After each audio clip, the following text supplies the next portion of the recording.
আমার বয়স ২১ বছর, বিয়ে হয়েছে ১ বছর। আমার স্বামীর বয়স ৩২ বছর।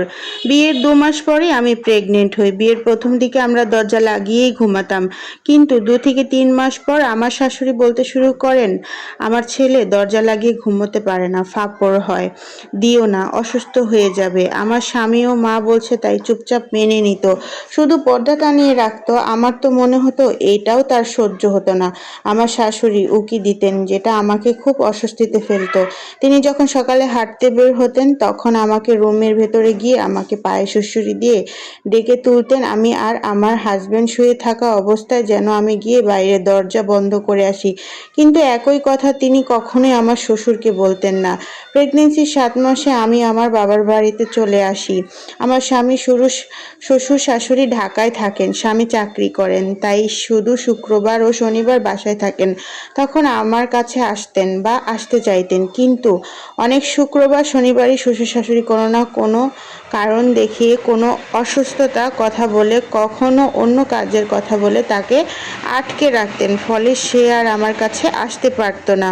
আমার স্বামী মনে করে তার বাবা মা খুবই সরল মানুষ, তাই তারা যা বলেন সে সেটাই বিশ্বাস করে এবং চুপচাপ মেনে নেয়। এখন আমার বাচ্চার বয়স ১.৫ মাস। সম্প্রতি আমার শ্বশুর শাশুড়ি আমার মায়ের সামনেই বলেছেন আমাকে আর আমার মেয়েকে ঢাকায় নিয়ে গিয়ে শাশুড়ি রুমে রাখবেন, তাদের ছেলের নাকি অফিস করতে সমস্যা হবে। তাই আমার বিয়ের পর থেকে শ্বশুর শাশুড়ি আলাদা রুমে থাকেন।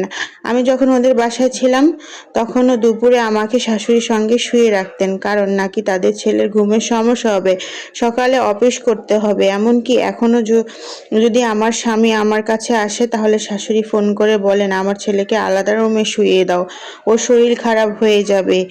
মা আমার লক্ষ্মী। সত্যি বলতে এখন আর ঢাকায় যেতে একদমই ইচ্ছে করে না। সারাদিন সংসারের কাজ, বাচ্চাকে সামলানোর পর যদি স্বামী বাসায় এসেও তার সঙ্গে স্বাভাবিকভাবে থাকতে না পারি, একই ছাদের নিচে থেকেও যদি আলাদা রুমে থাকতে হয়, তাহলে সেখানে গিয়ে আমার কী লাভ? আর কতটা সহ্য করব আপুরা, আপনারা বলুন। এই গল্পটা একটা আপু লিখেছে, তাই আমি কিছুটা তোমাদেরকে বলে শোনালাম। আসলে এরকম অনেক ফ্যামিলি আছে। আমার একটা কথা কি, তাহলে শাশুড়িরা আসলে ছেলেদেরকে কেন জন্ম দেয়? যদি শাশুড়িরা ছেলের বউদের সাথে ছেলেদের সময় স্পেন্ড করাটা পছন্দই না করে। তো আমরা মা ছেলে দুষ্টামি করতে করতে তোমাদের ছোট্ট একটা গল্প শোনাইলাম। আশা করি আগামী কোনো ভিডিওতে অন্য কোনো গল্প শোনাবো। আমার ছেলেও এই যে আমার সাথে সাজুগুজু করার জন্য চলে আসছে। তো বিকেলবেলা হচ্ছে আমরা একটু রেডি হচ্ছিলাম মা ছেলে, তাই তো তোমাদের সাথে শেয়ার করলাম। তোমরা সবাই কেমন আছো সেটা অবশ্যই জানাবে। সবাইকে আসসালামু আলাইকুম। আমার ছেলে আমাকে বলছিল আম্মু আমাকে একটু লিপস্টিক দিয়ে দাও। তো যারা আমার গল্পটা শুনেছো তারা অবশ্যই কমেন্টে জানাবে।